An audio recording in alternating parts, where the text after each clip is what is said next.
Straight up from the release, Western and Korean players had completely different views on how to play Kayle. While Western players used precision with left foot poke, Korean players used inspiration with Kleptomancy. However, Korean player PoohManDu suddenly appeared and hammered what might be one of the hardest nails in a coffin of precision Kayle. PoohManDu was a support player for the old legendary SKT squad. Right now he's a coach for Misfits and he achieved best results between all top playing Kayle players. He has 72% win rate in EU Challenger. What is even more interesting is that at the same time unknown player with barcode instead of nickname also achieved Challenger with Kleptomancy, but in Korean solo queue.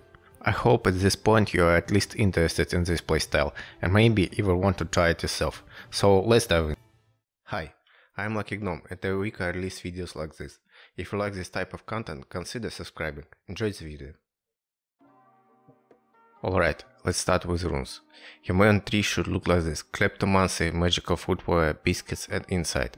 Kleptomancy is great for your poke laning style. Magical Footwear basically gives you free 300 gold. This is great because Kayle's items cost a lot of gold. Plus you don't need boots early in the game. Insight gives you CDR that lets you have your E more often, which means you will get more Klepto procs. Some people take Warp Tonic. In my opinion this is a mistake. Warp Tonic made for close 1v1 fights, and as a Kayle this is not how you play the lane. Honestly, you can choose any tree as your secondary. Most popular among pro players is your soft tree. Reasoning for it are defensive stats that you get from there. It is up to you what exact defensive runes to take here.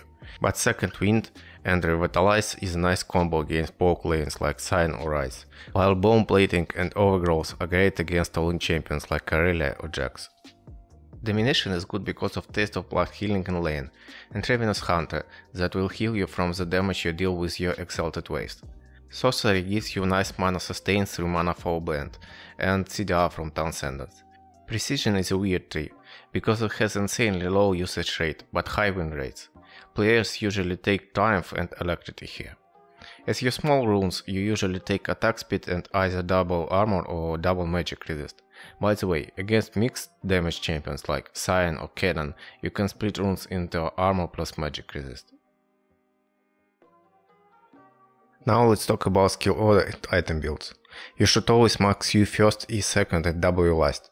Why so? Well, no matter how safe you are playing, your opponent will find windows to trade with you, and the best way for you to trade with him back is to land your Q out of him a few times and then use your E.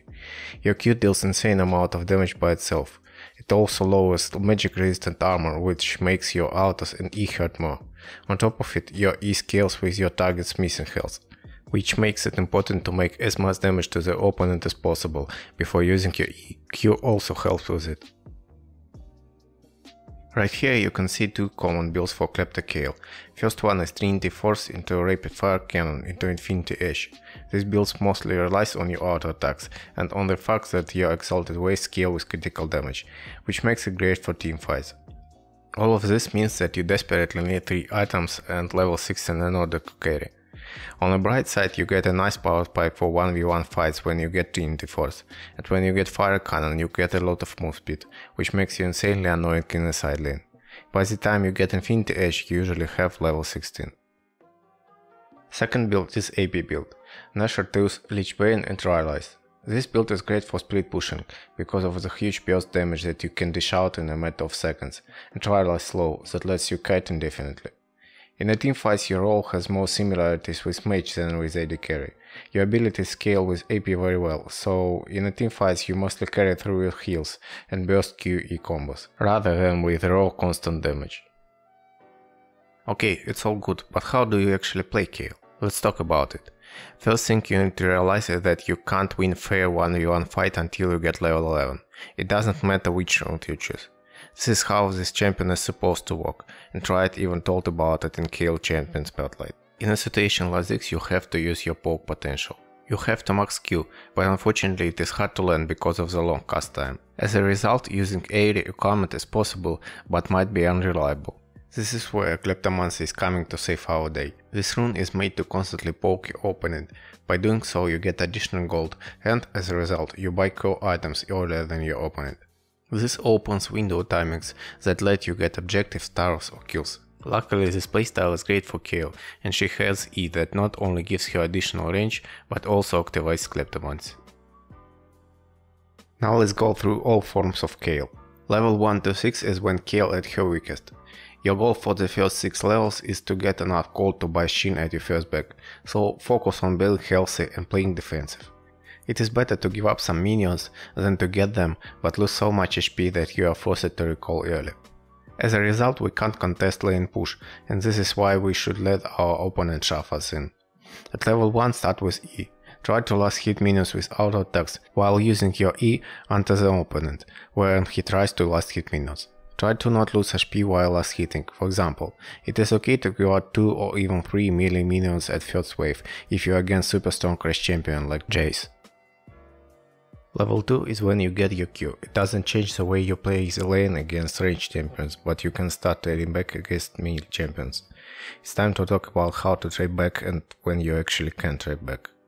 Since in early game you are weaker than any other champion, you have to use minions to get advantages. Stand inside of your ranged minions, this will aggro them if your opponent will try to attack you. Minions damage will make trades even or favorable. If you get caught outside of your minions, don't just stand still and take damage, kite towards your minions by moving to them after every auto attack. At level 3 you rank up your W. What you need to know about your W is that it is not made for laning sustain. Mostly it is made for speeding you up and clutch heals in a tight all-in situations. However, if you are going to build AP, your heals start being significant later in the game. There are a few things you need to know before we move on. First of all, Kleptomancy has no cooldown, but it has 2 charges. What does it mean for us? When we can afford to go for the long trade lane, we should try to get as many Klepto procs as possible. Here is how you do it. When someone engages on you, use your Q on him, do 2 auto attacks, use W to heal or get move speed, do 2 auto attacks, but cancel second auto attack animation with your E. After that, get 1 more auto attack if possible and back off. This combo will let you proc your Kleptomancy 5 or 6 times. Second thing is about items you get from Kleptomancy. I used to sell them all, but lately I found that they are very useful for Kayle laning. Health potions, mana potions and biscuits are great for lane sustain. Wars help to not get ganked, and Elixir of Skill is a jackpot that lets you become a ranged character at level 10 instead of 11. Honestly, at levels 6 to 11 nothing really changes. When you play Kayle for the first time you might feel that you are strong, but you aren't. You should keep playing defensive and wait for level 11. However, at level 6 you get exalted waves that let you push lane faster, which is great for situations when you need to recall or help your jungler. Another thing is that if you got your passive stacked, you can take long trades that I was talking about earlier and win a lot of them, if you fight in your minions. Level 11 makes you a real champion. From this point constantly push the lane and try to damage either tower or lane opponent. Best way for Kayle to play from level 11 to 16 is just to keep pushing. Reason for it is not only your desire to get level 16, but also your great scaling with items. 1 item Kayle feels alright, 2 items Kayle feels great, 3 items Kayle feels amazing. However, if your team has important teamfight, don't hesitate and join them. In teamfight your job is pretty simple. You should play like a backline ADC.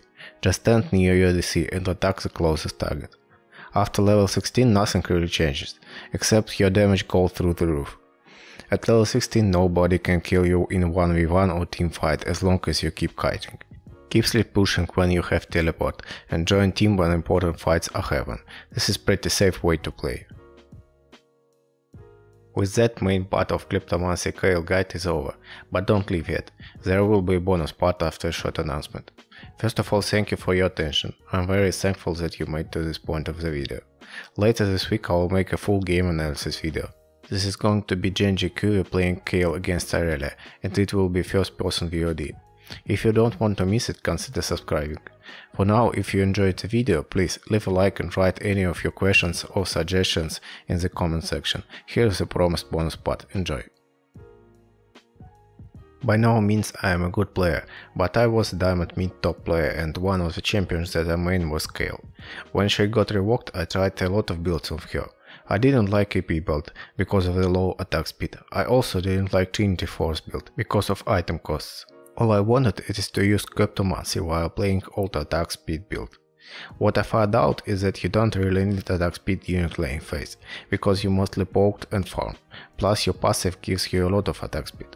I also found out that Nashor's Tooth and Rage Blade give insane to items power spike. So I tuned runes a little bit, which let me start playing my favorite build while using runes and playstyle of the best Korean Kayle players. I was able to get 70% win rate at Europe West Platinum. I know this is not a big achievement, but later I saw that unknown Korean barcode player that I told about in the intro randomly tried this build and it worked well for him too. Try it yourself, maybe you will like it. See ya.